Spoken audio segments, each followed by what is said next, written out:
Naval Zone for Boating New Zealand magazine aboard the really impressive new Innovision 707.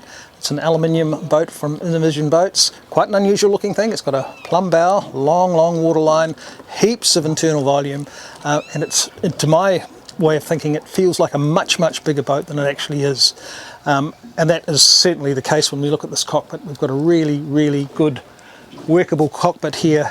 Love this bait station. Not only does it look good, it's actually really ergonomic as well. We've got a nice bait board on here that's high enough to fill it properly. Beautifully coved, everything's coved and finished. The paint job is superb. Lots of nice little details. Nice big tackle drawer here. Plenty of rod holders across the back. We've got a couple of drink holders either side as well. Handy little shelf. Whole lot of stuff happening here. Also a nice dry locker here for the electrics. Neat and tidy. There's even a charging jack in there, and there's a power takeoff as well. So quite a usable platform here on the transom. We've got a cage either side. Quite unusual. It's actually out of a rectangular profile. Here it's got a nice little custom latch on here. Drops down, it becomes your boarding ladder. There's one of these on both sides of the boat. Again, you know, why have it on one side when you can have it on two? Easy to get across the platform. The engine's on a pod. It's a 250 horsepower Honda, but there's a nice little walk space across the back here as well, so you can get from side to side easily enough. So this would be a great cockpit to fish from. It's quite well set up for that. We've got 3 rod holders aside through the coamings. We've also got a good size live bait tank here, plumbed obviously. A nice little touch. The Innovision logo is actually engraved into the glass front of it. We've also got freshwater and saltwater washdowns on this side, and a nice touch is a little hand washer, one each side. Saltwater on this side, freshwater on the other side. Unlike some of them, this one has really got some pressure behind it, so you know, even if your hands are really mucky, you can wash them off very easily. So there's a good solid hard top here. There's a decent rocket launcher across the back of it. It's also a tow point if you want to tow a wakeboard or something like that. You can use this boat for that as well. I really like the way that Innovision has fitted all of these grab rails. They're everywhere around this boat, so you're never sort of standing somewhere inside the boat where you can't reach something. And you know, in rough weather, that's really important. So this one's been quite nicely set up in that way. We even got them here on the dash. The way the seating works is again quite comfortable. You've got 2 aft-facing seats with a bit of storage underneath. The bucket seats are really comfortable. They're adjustable fore and aft and up and down as well. And this particular boat has been set up for its owner, who is a reasonably slim person, so it's probably a little bit closer to the wheel than I would personally have it, but that's something that Innovision can set up. They actually custom build this whole helm area to suit whoever the owner of the boat might be. So the 707 is really well endowed with storage areas. There's lots and lots of little cubby holes and shelves, and you know, plenty of cup holders as well. Charging points for USB devices and so on. So Innovision can build this dashboard to any size that you need.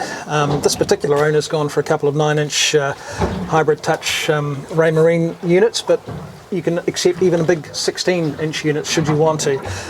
Pretty well set up actually, this boat. It's got a lot of extras on it. A couple of switch pads there obviously. The zip wake interrupter style trim tabs, they're automatic. It's got a Raymarine autopilot, Raymarine VHF as well, Fusion stereo, and this rather nice Exalto wiper control. It's got all kinds of functions on it. This has 3 wipers, this particular boat, with washers. It also has a demister system. Also like the way they've got a nice dark carpet here underneath the screen, so you're not going to get any reflection up onto the windscreen when you're underway. So that's been thought of, you know, quite carefully thought through. There's a lot of shear on this boat, so the bow is right there, but it's also relatively short, so you've got really good vision ahead of you, even though the bow is actually quite high, the foredeck is quite high. And one of the beauties of that, of course, is that you've got plenty of headroom in the front cabin. You could quite happily sleep a couple in here. It's got a nice infill for the bunk beds. There's also an electric toilet underneath the squab. So, you know, overnighting is certainly a possibility with this boat. So with Honda's 250 horsepower 4-stroke on the transom, this boat goes pretty well. as I've mentioned earlier on, it's quite long. The waterline length is quite long, so it does behave like a much bigger boat on the water as well as from the inside. You know, from the inside it gives that impression, but also when you're driving it, it feels as though it's a much bigger boat. In fact, I would swear that this is an 8-metre boat when you drive it. The ride is really good. That plumb bow actually has a very fine entry, so it cuts through the waves very nicely. And you know, we found a few wakes to sort of throw it against, and it handles them very well indeed. There's no squirming. It's not being pushed off line or anything like that. So the handling is really quite good. I was not surprised, but pleasantly surprised to see that we got just about 40 knots out of this boat, and this is only the second time that it's been on the water, so there's still a little bit of fine-tuning to do with propellers and so on, but it's pretty much getting the Honda's maximum rev, so the speed is about right. But I wouldn't be surprised if this is a 40-knot boat, and certainly cruising speed, 27 knots is great, 30 knots is great. You can cover a lot of ground at those speeds. I'm with Simon Minoprio from Innovision Boats. Simon, we're on your beautiful new Innovision 707, but tell us a little bit about Innovision, about the company, how it came about, and what it was that inspired you to build boats. Years ago, just from my sailing I did overseas, I came across a lot of different designer boats, and I saw a Wally boat, and I went, wow, that thing's pretty cool, and that'd probably fix a tin boat, that sort of design of hull. And then about 8 years ago, I built the first one. The design of the hull really improved the ride. And we managed to achieve really good stability out of the hull as well, if I had to have a pontoon or a flood chamber.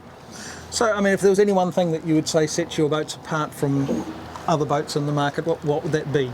One of the big things that sets us apart is definitely the plumb bow. Yes. That gives us that really fine entry at the front. Right. And then there's a lot of other aspects that you need to pair with the plumb bow, so you don't get bow steer, and so the boats behave, you know, with great sea keeping ability downwind, and no broaching and things like that. So we've managed to find that balance quite nicely.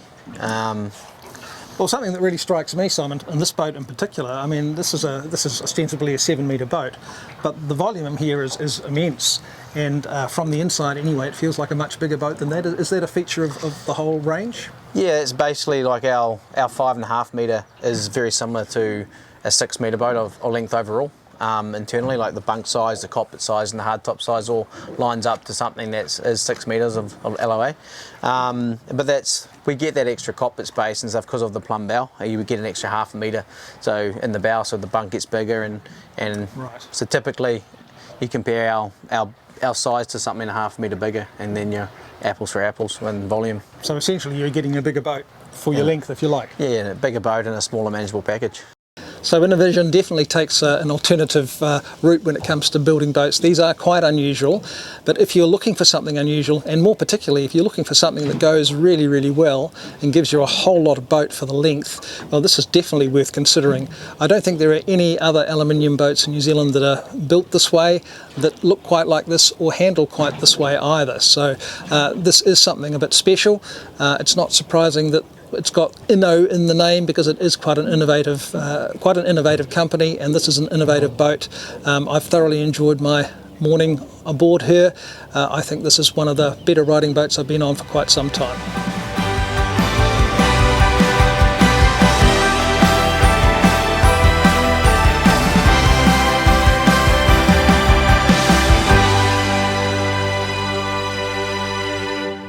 John Ecclestone from Boating New Zealand.